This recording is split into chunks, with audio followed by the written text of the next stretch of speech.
여러분들 이거 받으셨죠? 네. 앞에는 소문이 소문. 소문 써는 거예요. 써는 것이고, 그 다음에 그 뒤에서부터 도덕경 1장부터 나와요. 보면은 1장부터 나오는데, 도덕경을 다 할 수는 없고, 도덕경을 4장까지만 해놨어요. 4장까지만 해가지고. 자, 수문 읽어보니까 어때요? 어려워요? 편하네요? 이 서문서이 난 제일 어려운 일이다. 제일 어려운 일인데, 결국은 내가 보고 느끼는 그거를 그대로 쓰는 수밖에 없다. 도덕경을 보게 되면 도덕경에 대해서 온갖 이야기가 너무 많아요. 근데 이제 선박한 내 지식으로 그걸 소화를 할 수 없어. 그냥 너무 고준하고 그 다음에 너무 해박하고 박식하면서 많은 이야기를 털어놓으니까 도덕경이 편안한 경전이 아니라 뭔가 감당 못한 그런 느낌을 주거든요, 보면. 근데 내용을 읽어보면 내가 처음에 느꼈던 느낌이, 산중에서 노스님이 한 해가 푹 쉬어가지고 이렇게 편안하게 읽어주고 그런 느낌이야, 그런 느낌이면. 그래서 그런 느낌으로 도덕경을 읽으면 마음이 편할 것인데, 그러면서 도덕경만만 듣고 제대로 읽어버렸고, 책에서 옆에 이렇게 넘기다가 말이잖아요. 제대로 읽는 사람 없잖아요, 보면. 그러다가 어르신 서가에 들으니까 꽂혀있는 거 이제 비교를 해보다가, 그때, 그러다가, 그 다음에 이제 제일 유명하신 분이 돌 김용옥 씨가 이제 유명했고, 그리고 돌 김용옥 씨가, 지나치다 싶은데 어떤 분께서 모자를 웃긴 남자. 그리고 또 도덕경을 하나 썼었어요. 그래서 이제 두 책이, 그래도 이제 그 당시에 많이 알려진 책이 되나가지고, 그걸 가지고 이제, 이게 비교를 해서 보니까, 그냥 대강 볼 때는 원래 유명하신 분들이고 잘하시는 분들이고 해서 당연히 좋고 좋은 책이라고만 생각을 했는데, 세부적으로 들여다보기 시작하면서 이건 아닌데 라고 생각이 들어가는데, 그래가지고 현자, 필자, 이런 거 이제 설명할 때도 말은 참 그럴듯한데, 그건 아닌 것 같은데, 이런 느낌이 좀 들었어요, 보면. 그래서, 내 느낌대로 한번, 도덕경을 한번, 정리를 한번 해볼까, 그러다가, 그때 한번 정리를 해놓은 거예요, 보면. 정리를 해놨다가, 이번에 이제, 방금 나오고 나서, 그때 제작을 한 자료를 이렇게 들여다보면서 도덕경에 내 마음이 다시 들여다본 거예요. 들여다보면서 그 도덕경을 처음에 분양을 해가지고 주변 사람들하고 같이 한번 논해서 읽었던 적이 있는데, 나중에 이제 그분들이 도덕경이 읽으면 마음이 편안해지고 삶에 지혜가 생긴다고 본인들이 출력을 해가지고 책을 만들어서 갖고 다녔다 그래요, 보면은. 그래서, 그 당시, 오늘도 새벽에 이제 그 도덕경 해보니까, 나 오늘 쓰는지는 잘 모르겠습니다만은, 그 책은 못 봤어요. 책자가 누가 쓰신 분이 있고, 그리고 또 그 저자들 3인 공저가 있는데 그 무예스님이라 그래서 옛날 선방에서 강조하시던 스님이 하셨는가 싶어가지고 그 책을 구해서 보니까 그 책은 스님이 한 게 아니고 나도 잘 모르는 스님인데 그분한테 법명을 받은 거야. 법명을. 그 동대 다니시는 분인데 법명을 받아가지고 책 제목을 선에서고 도덕경 해가지고 법명을 올려놓으니까 우리 스님들은 스님들이라 생각을 해가지고 직접 책을 펼쳐보기 전까지는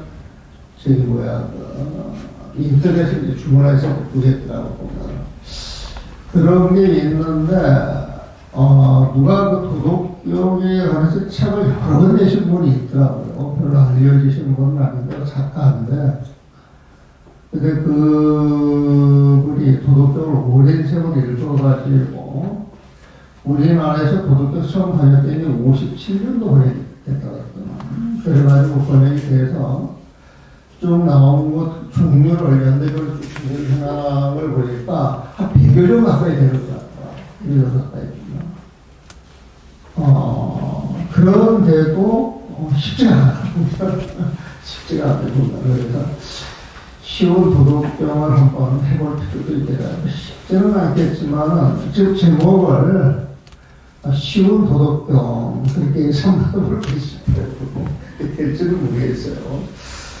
그래서 이거는 서문을 이렇게 한번 써본 거예요.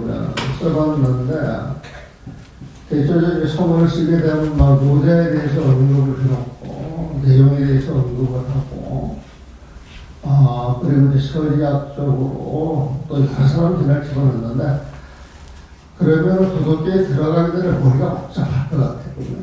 그거는 도덕경이라고 하는 책을 볼 때마다 전부 소개되고 있는 것이니까 그냥 난 그렇게 복잡하거나 싹 생략을 하고 그냥 이 수준에서 읽어보면 어떨까요?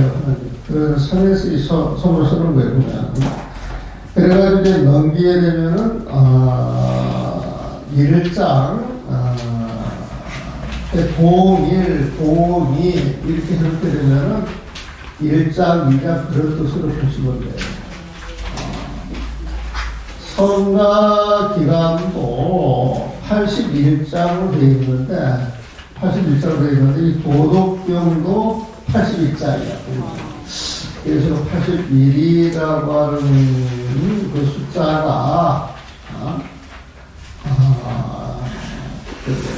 성가기가 해왔을 때 도덕경의 영향을 받을 수도 있겠다 이런 생각이 들거든요.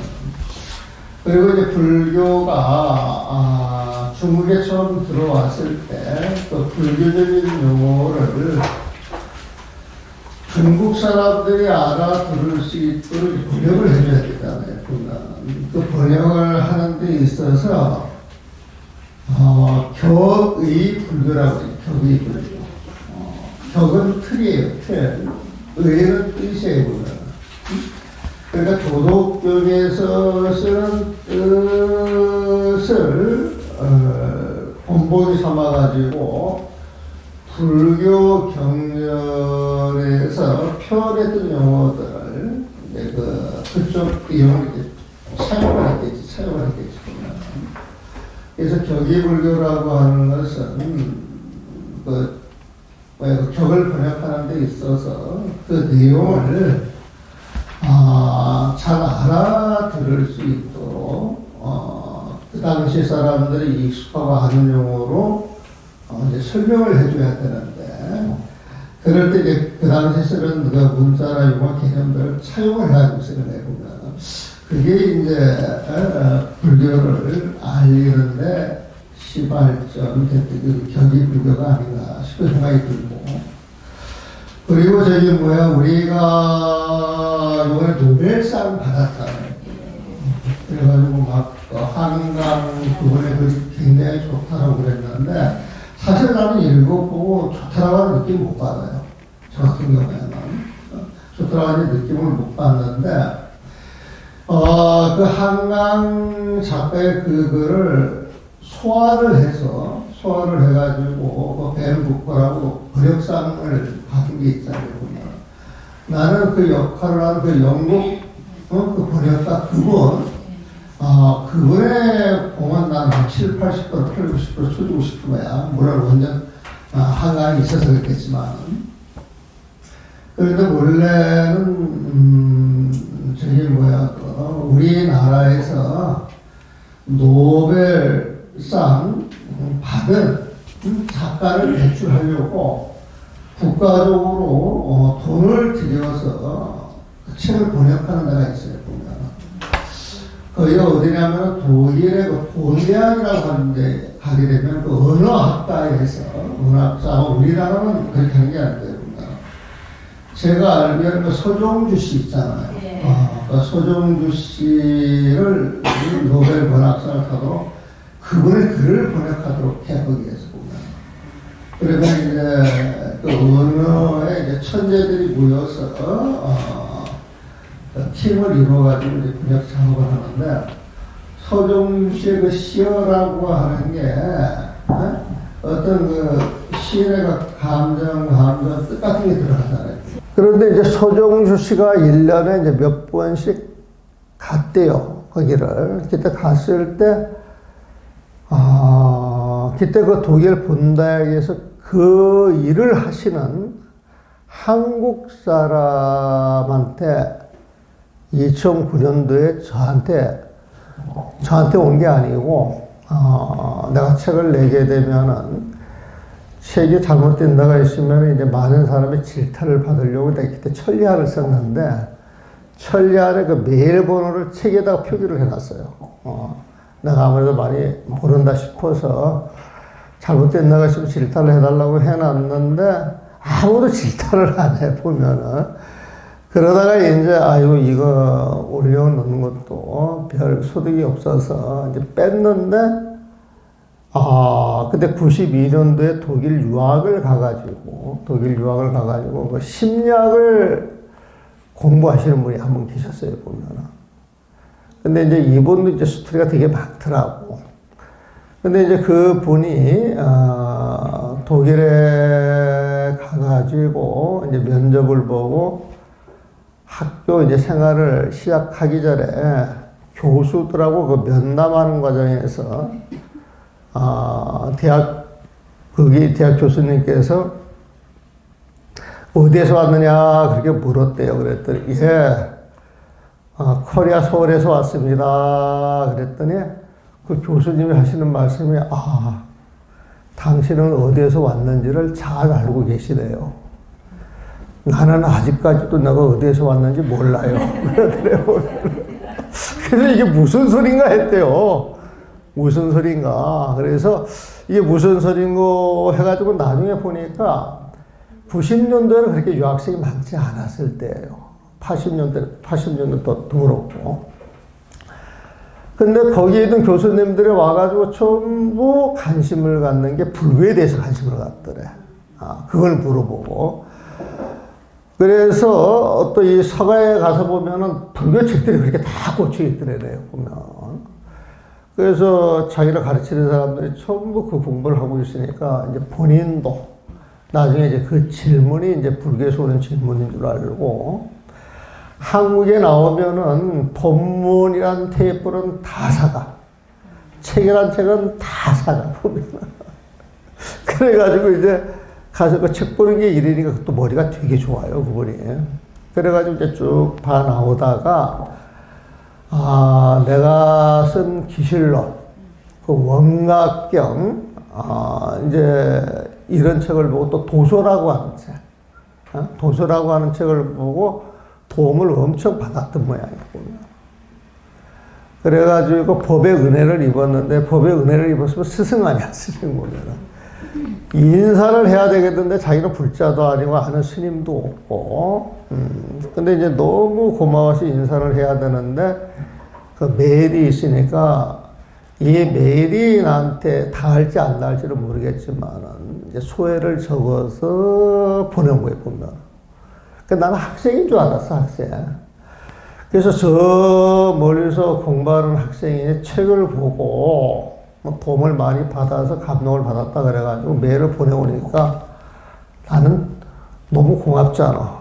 기분이 좋고. 그래가지고 이제 그 학생한테 그 연락을 해가지고 그동안에 복고에서 나왔던 책들을 전부 보내주라고. 그랬더니 사서 보겠다는 거야. 사서 보니까 안 보내셔도 된다고. 그래서 아니라고, 이 법공양은 법을 공양하는 거기 때문에 읽어주는 사람한테 공양을 노리는 게 너무 좋은 일이라고. 그러니까 책을 받으셔도 된다고. 그러면서 당신이 공부한 도서관에도 한 줄 보내주겠다고. 그래가지고 이제 책을 쫙 보내줬어요, 보면은. 그게 아마 2007년도가 되는 모양이다, 보면은. 2007년도, 8년도가 되는데, 그런데 이제 한 1년 뒤에 메일이 다시 들어와요. 그러면서 나한테 따로 연락할 필요도 없고, 또 메일 같은 거 주고받지 않으니까 연락 안 하셔도 된다고 그랬는데, 1년 뒤에 다시 메일이 들어와, 보면. 들어와가지고 이제 어제 이맘때, 책을 받고 너무 행복했는데, 이 기쁨을 다른 사람들하고 같이 나누고 싶다고. 그래서 본인도 법 공양할 수 있는 기회를 달라 그러더라고, 보면. 그래서 이 학생이 무슨 돈이 있겠어요, 보면은. 그리고 이제 외국에 나가서 이제 공부하다 보게 되면은, 형편 닿는 것 하면은, 많이 해야 뭐 100불, 100유로, 200유로, 이제 그렇게 이제 생각을 했죠. 그래서 고민을 하다가, 그래, 학생이 이런 마음을 내 가지고, 공양을 올리려고, 그렇게 마음을 냈는데, 이런 기회를, 내가 내 마음대로 어떻게 할 수는 없지. 네? 그래가지고 이제 일러줘요. 근데 그 일러주는데, 그걸 보내왔을 때, 원래 그 돈을 보내려고 그러면, 애화 통장이 있어야 되더라고요, 애화 통장이. 그래서 애화 통장을 이렇게 만든다라고 전부 가르쳐가지고 온 거야, 보면은. 그래서 이제 법대 나갈 때 짬이 있어서 은행 같은 거 금방 해주더라고, 보면은. 그래가지고 이제 보내줬는데, 번거로워도 이제 그렇게 보내줬는데. 그 당시 돈을 2,000유로를 보내요, 2,000유로. 근데 그 2,000유로가 그때 얼마냐면은, 그때 2009년도에 무슨 문제가 있었잖아, 보면은. 그래서, 1유로에 2,000원이 넘어갔었어. 그러니까 이제 2,000유로 400만 원 보면. 근데 그것도, 한 번만 보낸 게 아니라 한 보름 뒤에 또 한 번 보냈어, 보면은. 그래가지고 이게 도대체 무슨 일인가 싶어서 이제 알고 봤더니, 벌써 92년도에 유학을 가가지고, 이제 그때 한 거야. 92년도에 유학을 가가지고 이제 그런저런 이야기를 하면서 지금까지, 이제 불교 공부를 하면서 거기에 이제 자기가 살면서 그 안에다가 자기 수행처 방도 만들어가지고 열심히 참선하고 경을 읽고 공부하시는 분이라. 그래서 그쪽에는 뭐 언어학, 그러면 언어학의 교수가 하나 있는데 그 밑에서 영구적으로 공부하는 사람들이 10명, 20명씩 이렇게 있다 그러네요, 보면. 그 팀에 있는 거예요, 보면.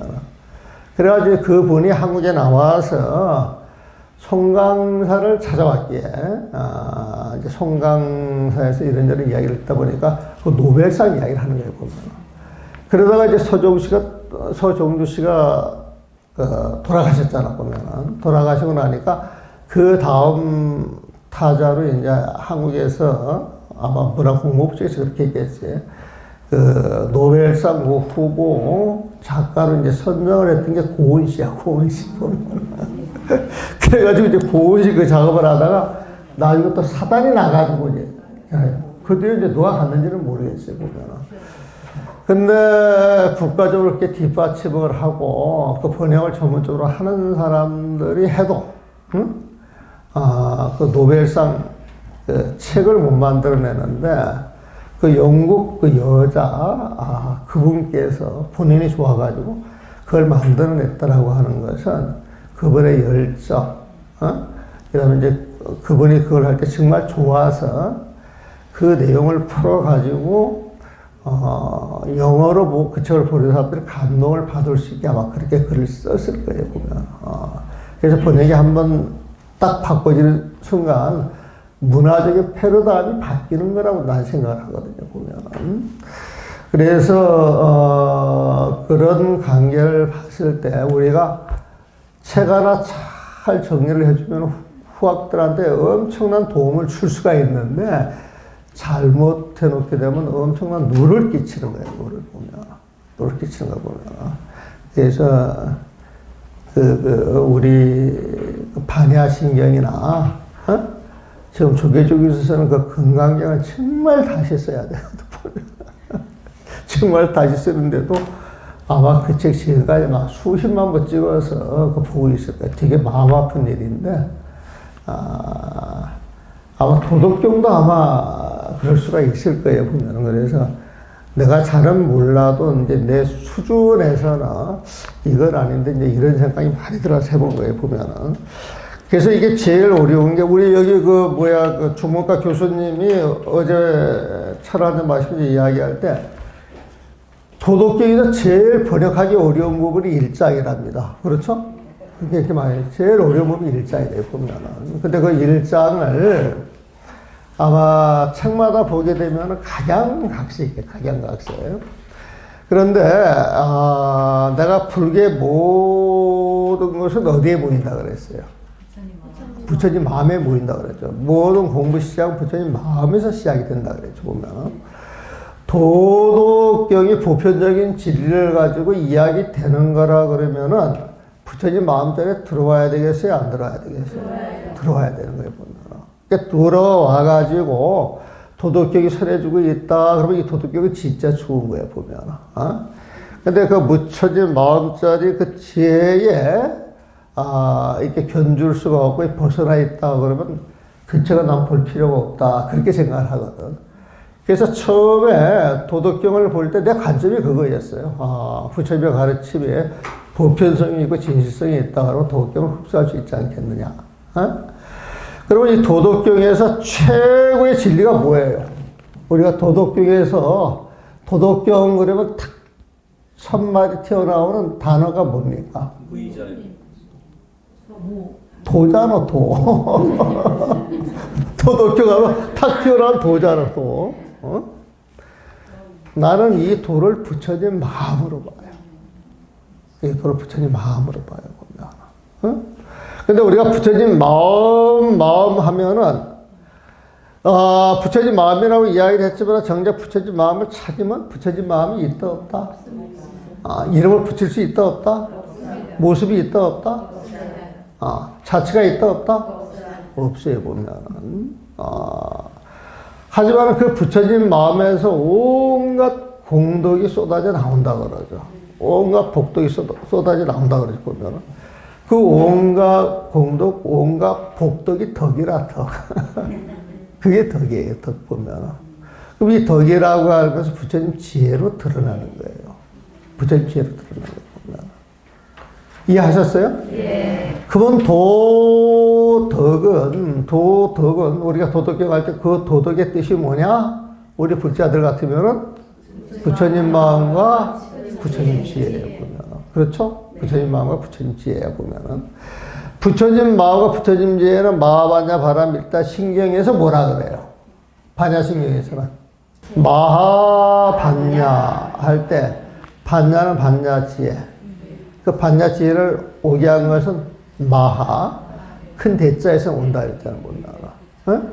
그럼 도덕은 다른 말로 표현하면 마하 반야야, 마하 반야. 이해됐어요? 예. 그러면 이 마하반야를 진공묘유라고 이야기할 수도 있잖아. 네. 그렇죠? 쌍차, 쌍자라고 이야기할 수도 있잖아. 공적, 영지라고 이야기할 수도 있잖아요. 공적자, 진공자, 쌍자자, 전부 부처님 마음을 이야기하잖아요. 도의 개념을 들어가서 보면은 그런 식으로 이해를 하면 도를 이해할 수 있어요, 보면은. 근데 그런 걸 놔두고 그런 개념이 없이 도 그러면 아주 막연하지. 처음부터 깝깝한 거야. 처음부터 이제 이게 뭐가 안 되는 거야, 보면은. 그래서 도덕경 할 때 우리가 도 해가지고 도라고 말을 하지만은 진짜 도 그 자리를 이름을 붙일 수 있어요, 없어요? 없어요. 만약에 이름을 붙인다 그러면 그건 진짜 도예요, 가짜 도예요? 가짜 도로 사라질 거예요, 영원히 남아 있을 거예요. 그래서 도를 도라 할 수 있다면은 도라 할 수 있다면 이 명칭을 붙이는 거잖아. 도라 할 수 있다고 하면 그건 진짜 도다, 가짜 도다. 가짜 도는 영원하지 않다. 또 도를 도라 할 수 있다면은 영원한 도가 아니다. 그래서 도, 가도, 비상도 이게 굉장히 유명한 말이에요. 보면은 도를 가도 도라 말할 수 있다면 도를 가 그렇게 할 수 있는 거예요. 가라고 하는 것은 도를 도라 말할 수 있다면은 상도가 아니다. 상은 영원할 상자야. 항상 상자에 보면은 영원한 도가 아니다. 그렇게 도를 도라 말할 수 있다면 영원한 도가 아니다. 그래서 뭔가 이름을 지어놓고 딱 규정을 짓는 거는 진짜 가짜 임시 방편으로 이름을 갖다 붙이는 거예요. 보면은 그래서 이름을 이름이라 부를 수 있다면 이름이라 부를 수 있다면 이것도 규정하는 거잖아요. 보면 그러면 그건 진짜 이름이에요, 임시 방편 이름이야. 그러면 영원한 이름이에요, 잠시 쓰는 이름이야. 여러분들 이름을 잠시 쓰는 거예요, 영원한 이름이야. 잠시 쓰는 거거든. 그러니까 이름을 이름이다 부를 수 있다면은 가짜 진짜 가짜다. 그래서 영원한 이름이 아니다. 이해하셨어요? 네. 쉬워요, 어려워요? 쉬워요. 도덕경 10대인 사람은 내가 처음 봐. 그 사람 그렇죠? 10대 사람 처음 보는 거야, 보면은. 이게 무지무지하게 어렵다니까. 이 대목을 해석하는 게 되게 어렵답니다. 근데 여러분들이 쉽게 이해할 수 있다, 이 소리는 여러분들 수준이 짱이다, 이 소리 한 보면. 자, 그러면 도라 말할 수도 없고, 이름도 붙일 수 없는 것. 도라 말할 수도 없고, 이름도 붙일 수도 없다. 그러면 입을 댈 수 있어요, 없어요? 없어요. 그 없는 텅 빈 충만. 텅 비어 있지만은 어떤 에너지가 충만한데 눈에 띄지 않는 거야.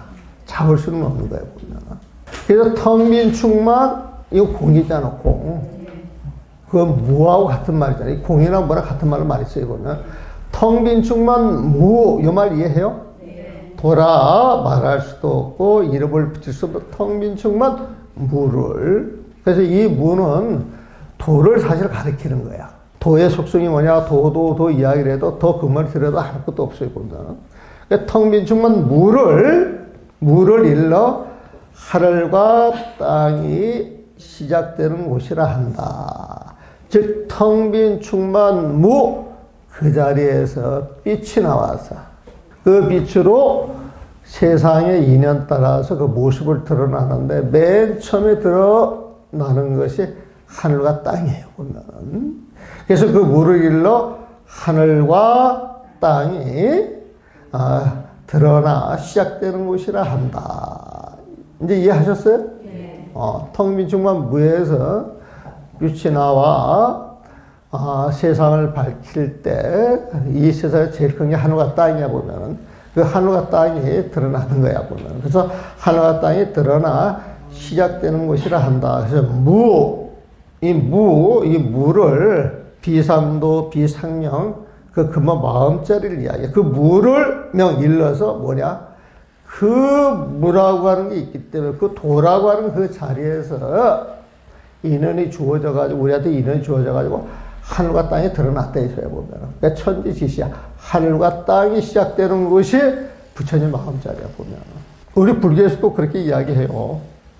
능언경 보게 되면은, 원래는 텅 비어가지고 아무것도 없는데, 한 생각 탁 일어났을 때, 그 무명으로 인하여서 뽀얗게 보이는, 그 다음 끝없이 펼쳐져 있는 그 자리를 공이라 그래. 호공이라 그래, 호공.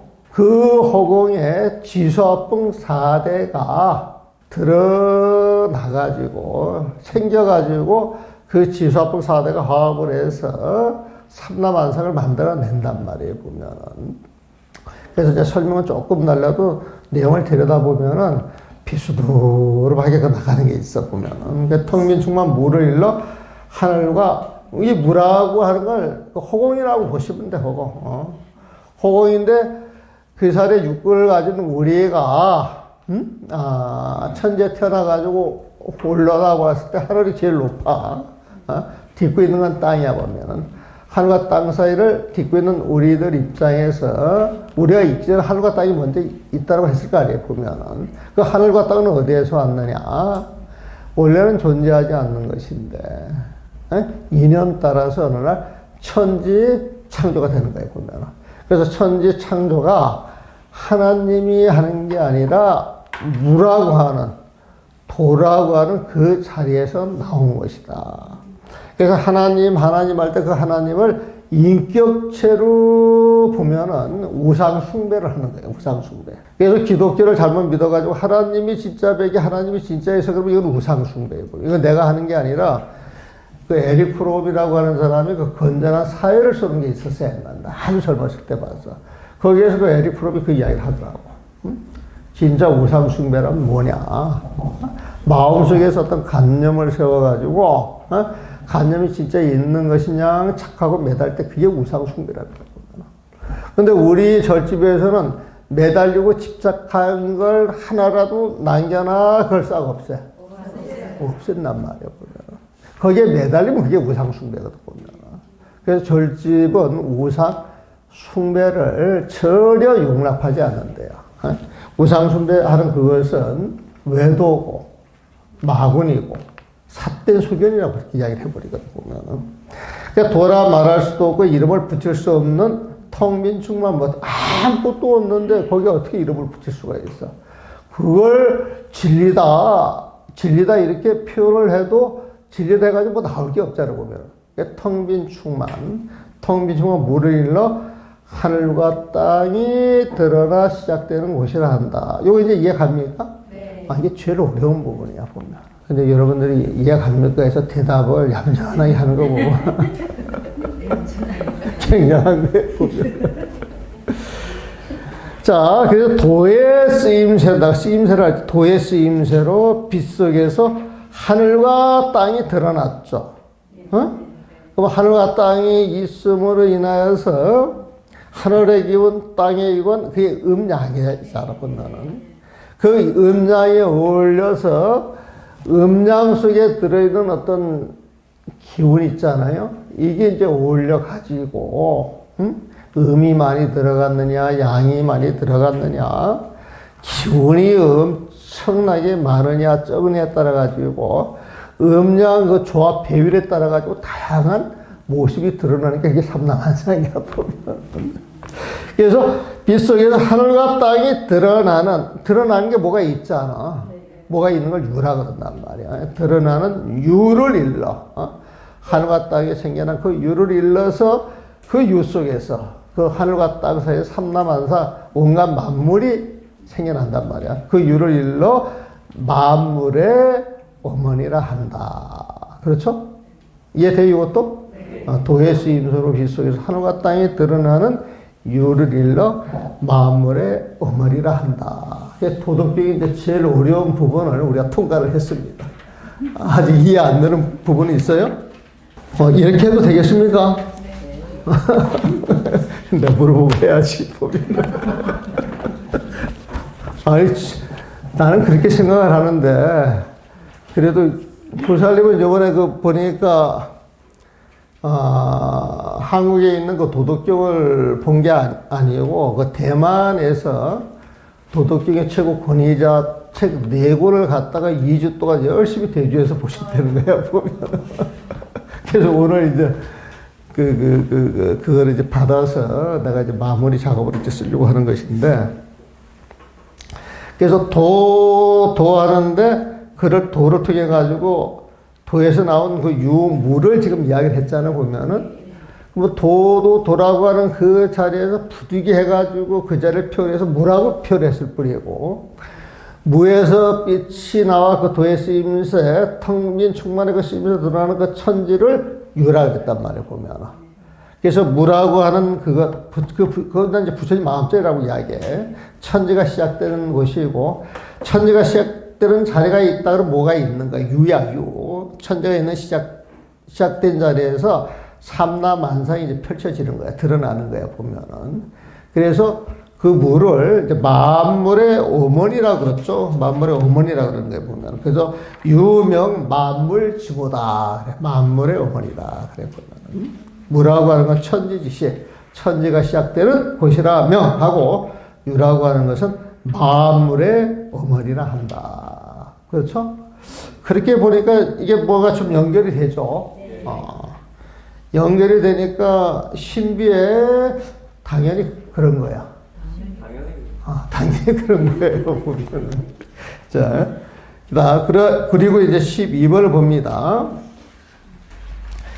그래서 항상 욕심 없는 텅 빈 마음 무욕으로, 무욕이라고 하는 표현이 나왔어요. 무욕은 욕심이 없는 거야. 하고자 하는 마음이 없는 거야, 보면. 하고자 하는 마음이 없는 거야. 그러니까 텅 빈 충만, 도라고 하는 그 자리에는 나상이 있겠어요, 없겠어요? 나라고 하는 놈이 있겠어요, 없겠어요? 그러니까 나라고 하는 놈이 나와가지고 어떤 욕심 부릴 게 있겠어요, 없겠어요? 그래서 그 자리에는 아상이 없고 나라고 하는 놈이 없기 때문에 욕심낼 놈이 하나도 없는 거야, 보면. 그래서 그 자리에는 12분별로 욕심을 일으키는 게 하나도 없어. 그걸 무욕이라고 그래. 그러니까 무욕이라고 하는 욕심이 없는 거야. 욕심이 없는 건 나라고 하는 상이 없는 거야, 보면. 그 다음 또 여기서 유욕이라고 하는 건 그 욕심이 있는 거예요, 보면은. 근데 여기에서 내가 이제 줄을 달아놨는데, 이 무욕이라고 하는 건 순수한 부처님 마음인데, 순수한 부처님 마음에서 빛이 나와가지고 그 빛이 오염이 되지 않고 세상을 밝게 만들고 환하게 만들고 행복하게 만들 때에 거기에서 쓰는 마음은 원력이라고 봐야 돼, 원력. 보면. 그래서 무욕은 욕심이 없는 것이고 유욕은 하고자 하는 원력이 있는 것이다. 이렇게 봐주면은 무욕과 유욕이 조금 대비돼 가지고 쉽게 정리가 돼요. 그래서 그러면 항상 욕심 없는 텅 빈 마음, 이건 알겠어요. 그렇죠? 욕심 없는 텅 빈 마음 무욕으로. 그 무욕은 욕심 없는 텅 빈 마음. 부처님 마음자리. 도가 있는 자리. 그 자리로, 그 무욕으로 오미안삼을 통찰하고, 이 묘자가 묘하다고, 우리 진공묘할 때 그 묘자하고 같이 봐도 돼. 진공이 무욕이야, 무욕. 욕심이 없어서 12분별한 욕심이 싹 사라져가지고 텅 빈 거야, 보면은. 그 무욕인데 텅 빈 그거를 참으로 비웠구나, 진공이라 그런단 말이야. 그러면 참으로 12분별 욕심이 다 사라진 자리에서 빛이 나온다 그랬지. 그 빛이 나와가지고 모든 인연을 있는 그대로 비춰가지고 모습을 드러낸다 그랬잖아요, 보면. 참 묘하단 말이야. 묘하게 있는 거야. 그걸 묘라 그랬잖아요, 보면. 진공묘요. 그래서 항상 욕심 없는 텅 빈 마음, 무욕으로 오묘한 삶을 관찰하고, 묘유는 드러나는 우리의 삶인데, 그 오묘한 삶을 관찰하고, 그렇게 표현했어요. 아마 다른 도덕경에는 이렇게 번역한 건 없죠? 보살래? 아니, 대만에는 이렇게 번역을 합니까?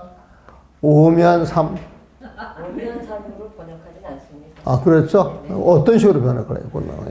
오묘하고 미묘한 삶, 대장부의 삶. 나는 그렇게 봐요, 보면.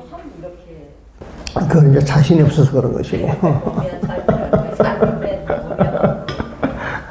그래서 오면삼을 통찰하고 이 관기묘, 그 묘를 관한다. 그 오묘함을 관한다. 그 뭐가 오묘하다는 거야, 보면. 그 대상을 일러줘야 알 거 아니야, 보면. 그냥 오묘함을 관한다는 건 아리송한 거야, 보면. 그래서 드러나는 모든 모습, 삼라만상에 돌아가는 그 모든 모습들을 이야기한다고. 그래서 그 오묘한 삶을 통찰하고, 이 통찰이라고 하는 표현은 윗바사나에 이제 결부를 해가지고 어떤 사물을 볼 때 내 마음에 12분별이 없이 투명해지면 투명한 그 기울으로 사물의 실상 그냥 관통을 해버리죠. 관통 보면은. 그 무역이라고 하는 게 부처님 마음이라 그러면 그 마음으로 세상을 봤을 때 세상의 실상이 드러나는 거야. 오묘하고 미묘하게 돌아가는 그 원리가 다 보이는 걸 보면 그걸 통찰한다라고 이제 표현을 한 거예요 보면은. 그래서 턱림화 무욕으로 오묘한 삶을 통찰하고 항상 이루고자 하는 마음 유욕. 그렇죠? 요 항상 이루고자 하는 마음, 항상 이루고자 하는 마음 유욕, 항상 이루고자 하는 마음, 이루고자 하는 마음이 사사로운 욕심이 들어가면 번뇌야. 근데 사사로운 욕심이 안 들어가고 전체를 위해서 보살심을 낼 때는 원력이야 보면. 근데 이게 처음 나오는 자리니까 보살심의 원력으로 봐야 돼준다. 그래서 항상 이루고자 하는 보살심 유욕으로 끝없이 베풀어지는 덕의 쓰임새를 본다. 그 요라고 하는 것은 끊임없이 그 지혜가 시방먹게 쫙 뻗쳐가지고 모든 세계를 다 보여주잖아요 보면은. 그 지혜 강명이 쓰여지는 것이거든 보면은. 그래서 유용으로 끝없이 베풀어지는 지혜 강명 덕의 쓰임새를 본다. 그렇게 얘기를 했어요. 요 부분도 우리는 이제 부처님과 부처님 지혜로 정리를 해서 보니까 이렇게 정리가 되는데 그게 정리가 안 되시는 분들은 막 이제 생각해가지고 머리로 뚫린다 안 뚫린다 안 뚫려 보면 머리에 쥐가다 보면은. 근데 화두를 해가지고 몰입이 돼서 어느 순간 탁 열린 마음을 보게 되면은 이 내용을 금방 알아볼 수 있는 거예요 보면은. 그래서 항상 이루고자 하는 마음 유욕으로 끝없이 베풀어지는 덕의 쓰임새를 본다. 그러므로 항상 무욕 욕심 없는 마음은 이관기묘 중생들의 오면삼을 통찰하고 항상 유욕 이루고자 하는 마음 그 원력으로서 이관기요라. 그 덕이 끝없이 베풀어지는 그 덕의 쓰임새를 보는 것이다. 그래서요. 그래서 여기까지가 되게 어려운 글이에요 보면은. 여러분들이 듣고 그냥 머리만 이해를 가도 좋은 겁니다 사실은. 차양자 무욕과 유욕, 무와 유 이 두 가지는 동출이야. 똑같은 데서 나왔어. 어디에서 나왔느냐? 부처님 마음자리 도에서 나왔던 거다. 동시에 똑같이 나왔는데 그게 어느 자리에 있느냐에 따라서 이름만 달리할 뿐이야. 삐추로 드러나 있을 때는 유라고 그러고 삐추로 드러나기 이전 그 자리는 텅 비었기 때문에 무라고 그러고 무기 때문에 거기는 욕심이 없어. 텅 빈 마음 무욕과 거기에서 또 원력으로 이루고자 하는 마음이 나와서 그 덕이 끊임없이 이어지는 그 자리를 봤을 때 뭐가 있는 거잖아요 보면. 그래서 여기는 차양자할 때 무욕과 유욕 이 두 가지, 유와 무 이 두 가지를 이야기를 하는 거예요 보면. 그래서 무를 다시 한번 무욕이라고 표현을 해준 것이고 유를 유욕이라고 이야기를 해주는 거예요 보면. 그래서 여기는 처음에 나라고 하는 상이 일어나기 때문에 이 유욕은 나는 원력으로 봐야 된다. 내 관점으로는. 그 무욕이라고 하는 건 욕심이 없는 거, 시비분이 더 떨어져 부처님 마음자리가 온다. 그래서 차양자 이 둘은 동출이 똑같은 데서 나왔는데 부처님 마음자리 도에서 나왔는데 유다무다 이렇게 이름만 달리할 뿐이지 그 근본은 도에 뿌리를 두고 있어. 부처님 마음자리에 뿌리를 두고 있는 거예요 보면은. 그래서 동이 지연이야. 이 둘은 똑같이 지현 깊고 깊은 이치. 이 둘은 똑같이 깊은 이치 현이라고 하는데 이 똑같이 이 두 가지를 말해가지고 현이라고 이야기를 하는데 이 현이라고 하는 것 유화물을 제대로 이해하려고 그러면 부처님 마음을 이해해야 돼. 토를 이해해야 돼. 이 토를 깊고 깊은 거에 가물가물 해서 뭐가 있긴 있는데 찾은 분 없어. 잡을 수도 없어 보면. 그래서 심오한 이치 깊은 이치 현이라고 하니 현지 우현 깊고 또 깊은 이치로서 중묘지면이라. 온갖 오묘한 도리. 중은 많다. 온갖 오묘한 도리가 쏟아져 나오는 물이라. 중묘지문이다. 이 중묘지문은 어록에도 등장하는 경우에 보면 중묘지문이라고 하는 말이 있고 중화지문이라고 하는 말이 있어. 중묘지문이라고 하는 것은 온갖 오묘한 도리가 쏟아져 나와요. 그게 어디에서 쏟아져 나오겠어요? 부처님 마음. 온갖 지향이 쏟아져 나와. 그건 어디에서 쏟아져 나오겠어? 중생의 마음이다. 그래서 마음이 하나지만은 중생의 마음을 쓰면은 재앙을 불러일으키고, 부처님의 마음을 쓰게 되면은 온갖 오묘한 도리로 얻지 못할 게 없고 해결하지 못할 일이 없는 것이다. 그래서 중묘지문, 이것은 도가 있는 자리, 부처님 마음이 있는 자리다. 그렇게 이해할 수가 있습니다, 보면. 그래서 1장이 끝났습니다. 자, 한 5분 쉬었다 하겠습니다.